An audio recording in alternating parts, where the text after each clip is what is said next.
मेरे YouTube channel पर मेरे सभी चाहने वालों का बहुत बहुत स्वागत। आज हम नॉट फॉर प्रॉफिट ऑर्गेनाइजेशंस का जो हमारा रिवीजन चल रहा है उसका हम सेकंड पार्ट करेंगे। तो आज हम करेंगे कि what is the difference between not for profit organisations and profit seeking organisations, कि लाभ कमाने वाली संस्थाएं और लाभ कमाने वाली संस्थाओं के बीच में क्या डिफरेंस है। तो पहला डिफरेंस है, जब भी कभी डिफरेंस करना है, मैंने आपको पहले ही बताया था कि जब भी कभी आप डिफरेंस करें तो आपका डिफरेंस जो है बिल्कुल डिफरेंशिएट लगना चाहिए कि आप डिफरेंस कर रहे हैं और ये क्लियर आपको स्पष्ट रूप से दिखना चाहिए। तो what is the difference between not for profit organisations और प्रॉफिट सीकिंग ऑर्गेनाइजेशंस। तो सबसे पहला डिफरेंस है, जब भी कभी आप डिफरेंस करेंगे तो आप सबसे पहले लिखेंगे सीरियल नंबर, फिर बेस, फिर जिसके बीच में आप डिफरेंस कर रहे हैं, जैसे आप नॉट फॉर प्रॉफिट ऑर्गेनाइजेशंस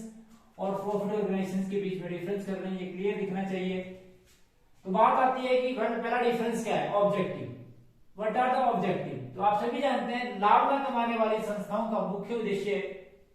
अपने सदस्यों के हितों की रक्षा करना और उन्हें सर्विसेज प्रोवाइड करना है और पब्लिक और सोसाइटी को as a whole services provide करना है। The main objective of not for profit organizations is to provide services to its member and a society as a whole. And the main objective of profit organizations is to earn more profit.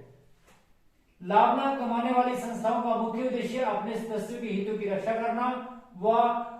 Services provide करना और पूरी public as a whole को जो है services provide करना है, जबकि profit organisations का मुख्य उद्देश्य जो है वो प्रॉफिट अर्न करना होता है कि ज्यादा से ज्यादा प्रॉफिट कैसे अर्न किया जा सके। नंबर 2 जो इसके बीच में डिफरेंस है वो कैपिटल। तो आप सभी जानते हैं कि नॉट फॉर प्रॉफिट ऑर्गेनाइजेशंस का कोई भी जो है वो कैपिटल अकाउंट नहीं होता है, बल्कि कैपिटल अकाउंट के स्थान पर कैपिटल फंड होता है। और यदि capital fund not for profit organisations का नहीं दिया हो तो आप सभी जानते हैं कि असेट और लायबिलिटी का जो डिफरेंस होता है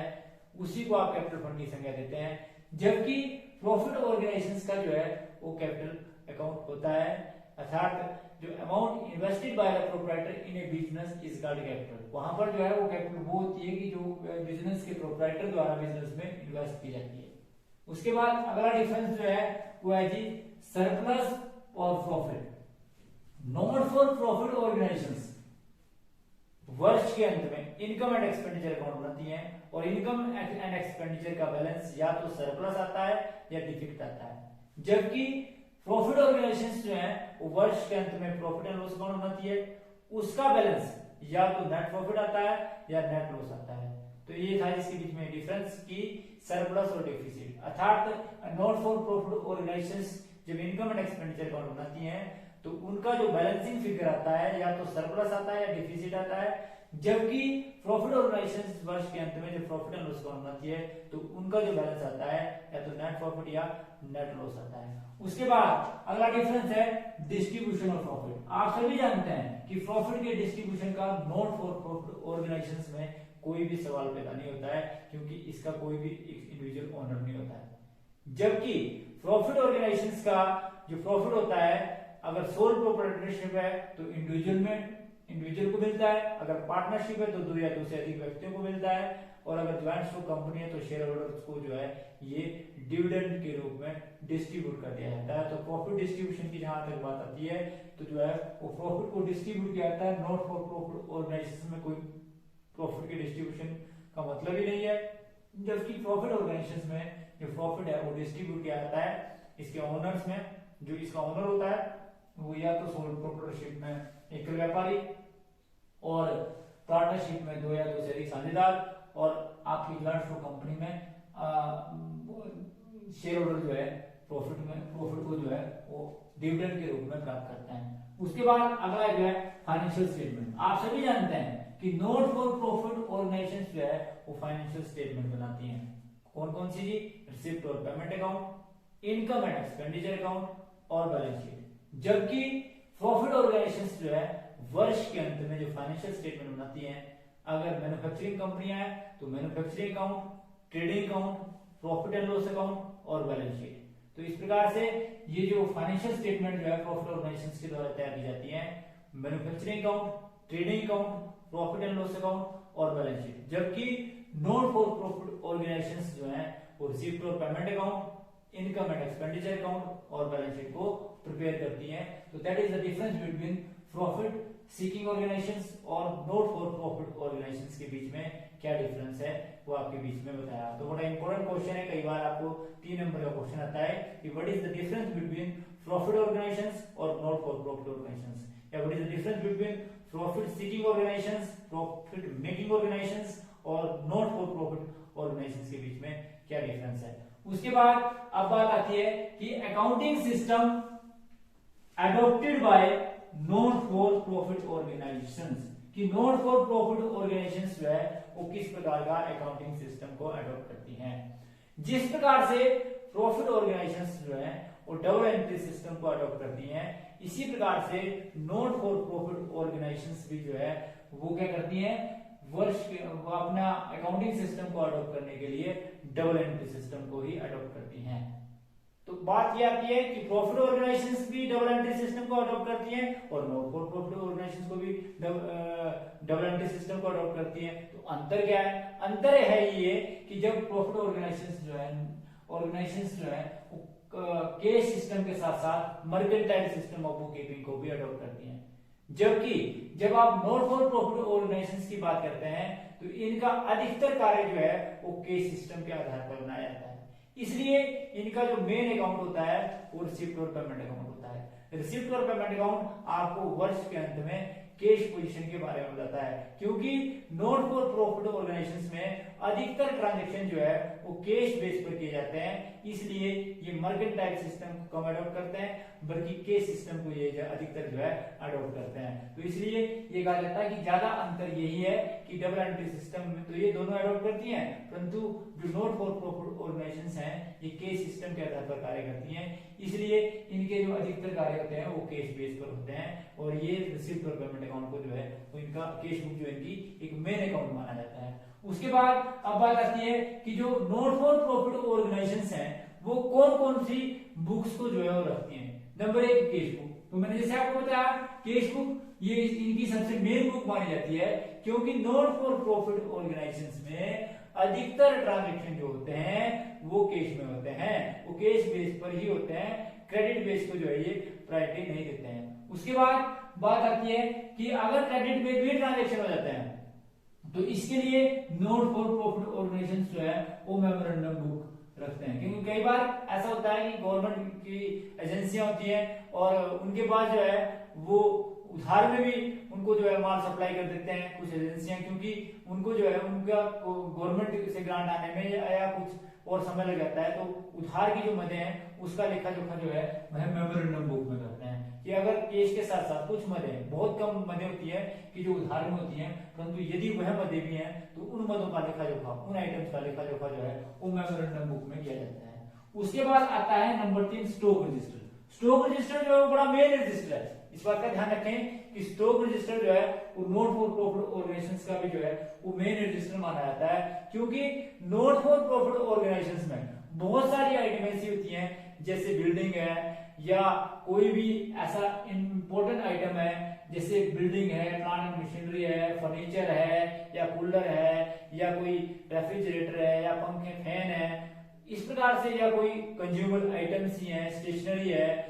या कोई अदर आइटम्स है। तो इस प्रकार से बहुत सारी आइटमें जो है होती हैं नॉट फॉर प्रॉफिट ऑर्गेनाइजेशंस में, जिनके लिए अलग से एक स्टॉक रजिस्टर लगा दिया जाता है, जिसमें जब कब आपके पास माल आया उसका डेट, उसकी मात्रा, उसका अमाउंट लिख दिया जाता है, उसमें से कितना अमाउंट जो है आपके पास यूज हुआ, कितना अमाउंट आपके पास बैलेंस बचा, कितना अमाउंट आपने किसी को इशू किया, इसका विस्तृत वर्णन जो है वो स्टॉक रजिस्टर के अंदर आपको मिल जाता है। इस स्टॉक रजिस्टर में भी कई बार अंतर कर दिया जाता है कि कुछ आइटम ऐसी होती हैं जो परमानेंट होती हैं, उसको परमानेंट स्टॉक रजिस्टर बना दिया जाता है, और कुछ आइटम ऐसी होती हैं जो कंज्यूमर आइटम्स होती हैं उनके लिए कंज्यूमर स्टॉक रजिस्टर बना दिया जाता है। तो इसलिए इस प्रकार से इनके बीच में जो अंतर करने के लिए हम क्या करते हैं कि स्टॉक रजिस्टर जो है वो अलग अलग जो है वो मेंटेन कर दिया जाता है। एक परमानेंट स्टॉक रजिस्टर का आइटम होगा और एक जो है वो स्टॉक रजिस्टर जिसमें कंज्यूमर आइटम्स आती हैं, क्योंकि सभी चीजें जो है बड़ा इंपॉर्टेंट रोल प्ले करती हैं और उनका क्या रोल है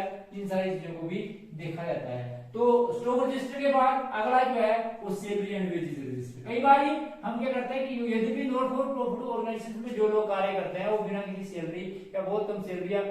फ्री ऑफ कॉस्ट जो है वो काम करते हैं, परंतु कई बार नॉट फॉर प्रॉफिट ऑर्गेनाइजेशंस को सही प्रकार से चलाने के लिए हम सैलरी और वेजेस भी देते हैं। तो अगर सैलरी और वेजेस देते हैं तो जिन जिन व्यक्तियों को आप सैलरी और वेजेस देते हैं उसका लेखा जोखा रखने के लिए सैलरी और वेजेस रजिस्टर रखा जाता है। इसके बाद जो है वो मेंबरशिप रजिस्टर। आप सभी जानते हैं कि गैर लाभकारी संस्थाओं का जो भी व्यक्ति सदस्य बनना चाहता है उससे जो है वो उसको उसका नाम जो है और जो मेंबरशिप रजिस्टर उसके लिए लगा दिया जाता है और उस मेंबरशिप रजिस्टर में जितने भी मेंबर्स होते हैं उनका लेखा जोखा जो है वो कर दिया जाता है। उसके बाद अब बात आती है कि अदर रजिस्टर। क्या इसके अतिरिक्त भी कुछ एक रजिस्टर होते हैं कि जिनको जो इन चीजों में आइटम में नहीं आए और उनका भी लेखा जोखा जो है लेखा उसको में कर दिया जाता है, जिसके लिए कुछ अदर से रजिस्टर रखे जाते हैं जिसको आप अदर रजिस्टर की संज्ञा देते हैं। उसके बाद अब बात आती है नॉट फॉर प्रॉफिट ऑर्गेनाइजेशंस जो है वो जो है वो मेथड कौन से अडॉप्ट करती है अकाउंटिंग को करने के लिए। तो ये दो प्रकार के मेथड को अडॉप्ट करती हैं, जिसमें सबसे पहला मेथड है फंड बेस्ड अकाउंटिंग सिस्टम और दूसरा है आपका non fund based accounting system. तो पहले बात करते हैं फंड बेस्ड अकाउंटिंग सिस्टम की कि फंड बेस्ड अकाउंटिंग सिस्टम में क्या होता है कि गैर लाभकारी संस्थाओं को कुछ संस्थाएं या कुछ लोग जो है वो एक प्रकार का ऐसा स्पेसिफिक फंड देती हैं कि जो किसी स्पेसिफिक पर्पज के लिए दिया जाता है और उसका प्रयोग भी उस स्पेसिफिक पर्पज के लिए करना पड़ता है। क्योंकि आप सभी जानते हैं कि फंड दो प्रकार के होते हैं। फंड जो है वो जनरली दो प्रकार के होते हैं, एक रिस्ट्रिक्टेड फंड, एक तो रिस्ट्रिक्टेड फंड होता है और एक होता है अनरिस्ट्रिक्टेड फंड। एक नंबर दो होता है अनरिस्ट्रिक्टेड फंड। अनरिस्ट्रिक्टेड फंड जो है और रिस्ट्रिक्टेड फंड में क्या अंतर है आप सभी आपको पहले ये पता होना चाहिए, क्योंकि फंड बेस्ड अकाउंटिंग और नॉन फंड बेस्ड अकाउंटिंग तब आपको समझ आएगी जब आप रिस्ट्रिक्टेड फंड और अनरिस्ट्रिक्टेड फंड के बीच में डिफरेंस का पता लगेगा आपको। तो सबसे पहले बात आती है कि रिस्ट्रिक्टेड फंड क्या होता है कि ऐसा फंड जिसमें जो फंड को देने वाला व्यक्ति है वो इस प्रकार से कंडीशन लगा देता है कि जिस उद्देश्य के लिए ये फंड दिया गया है उसी उद्देश्य के लिए इसका प्रयोग किया जाए, इसको बोलते हैं रिस्ट्रिक्टेड फंड। अर्थात जो देने वाला डोनर जो है दान देने वाला व्यक्ति है कि मैंने बिल्डिंग के लिए दान दिया जी तो इसका प्रयोग जो है बिल्डिंग फंड के लिए होना चाहिए। मैंने स्पोर्ट्स के लिए फंड दिया तो स्पोर्ट्स फंड के लिए इसका यूज होना चाहिए। मैंने टूर्नामेंट ऑर्गेनाइज करने के लिए फंड दिया तो टूर्नामेंट फंड में होना चाहिए। मैंने एंटरटेनमेंट के लिए फंड दिया तो एंटरटेनमेंट पर्पस के लिए इसका यूज होना चाहिए। तो जिस प्रकार से जिस पर्पज के लिए ये फंड दिया गया है यदि उसी पर्पज पर उसका प्रयोग किया जाए तो उसको बोलते हैं रिस्ट्रिक्टेड फंड। दूसरा होता है अनरिस्ट्रिक्टेड फंड या जनरल फंड, जिस फंड में फंड को देने वाला किसी भी प्रकार की रिस्ट्रिक्शन नहीं लगाता है तो उसको बोलते हैं आप अनरिस्ट्रिक्टेड फंड। तो रिस्ट्रिक्टेड फंड का ही ज्यादा प्रयोग जो है वो फंड बेस्ड अकाउंटिंग सिस्टम के अंदर किया जाता है। फंड बेस्ड अकाउंटिंग सिस्टम में जब आप अकाउंटिंग ट्रीटमेंट करते हैं तो ये बोलते हैं कि उन फंडों को बड़े ध्यान से समझिए आप कि जब भी कभी आप फंड बेस्ड अकाउंटिंग सिस्टम को करें तो इस बात का विशेष ध्यान रखें कि फंड बेस्ड अकाउंटिंग सिस्टम में जब अकाउंटिंग सिस्टम को अडॉप्ट किया जाता है तो उसके लिए आप बैलेंस शीट बनाते हैं और जो भी स्पेसिफिक फंड होता है उसे बैलेंस शीट में लायबिलिटी साइड दिखाया जाता है, उसमें होने वाली इनकम को उसमें जोड़ दिया जाता है और उससे होने वाले खर्चे को भी उसमें लायबिलिटी साइड से घटा दिया जाता है। तो इस प्रकार से जो फंड बेस्ड अकाउंटिंग सिस्टम है उसका लेखा जोखा जो है लेखा पुस्तकों में करते हैं। हम क्या करते हैं फंड बेस्ड अकाउंटिंग सिस्टम में हम एक बैलेंस शीट बनाते हैं और बैलेंस शीट बनाते समय हम लायबिलिटी साइड में जो भी हमारे पास स्पेसिफिक नेचर का फंड होता है सबसे पहले उसको दिखाते हैं। यदि कोई और फंड प्राप्त हुआ तो उसको उसमें जोड़ दिया जाता है। यदि उस फंड से कोई इनकम हुई तो उसको भी जोड़ दिया जाता है। यदि उस फंड का आपने खर्चा किया तो उसको उसमें से घटा दिया जाता है। जो बैलेंसिंग फिगर बचता है उसे लायबिलिटी साइड दिखाया जाता है। और यदि उस फंड से आपका कोई स्पेसिफिक नेचर का असेट बनता है तो उस फंड को जो है वो आप असेट से दिखा देते हैं। जैसे हमारे पास बिल्डिंग फंड है, हमें कहीं से मिला तो हम सबसे पहले बिल्डिंग फंड का ओपनिंग बैलेंस लिखेंगे, फिर एडिशनल मिला उसको जोड़ देंगे, फिर बिल्डिंग फंड को यदि हमने इन्वेस्ट किया तो मैं उससे असेट साइड लिख देंगे और उस बिल्डिंग फंड को बेचने से इन्वेस्टमेंट करने से हमें इनकम हुई तो उस इनकम को उसमें जोड़ दिया जाएगा। इसी प्रकार से आप सभी जानते हैं कि यदि आप उस में कोई बिल्डिंग बनाते हैं तो आप सबसे पहले इन्वेस्टमेंट को बेचेंगे, वहां से बेचने से जो राशि प्राप्त होगी उससे हम बिल्डिंग फंड का खर्चा करेंगे और उस खर्चे को उसमें से घटा दिया जाएगा। तो इस प्रकार से जो स्पेसिफिक नेचर का फंड होता है उसको हम क्या करते हैं, बैलेंस शीट में दिखाते हैं। अगर मैं साधारण शब्दों में आपको समझाऊं कि हमारे पास कोई भी स्पेसिफिक नेचर का फंड होता है,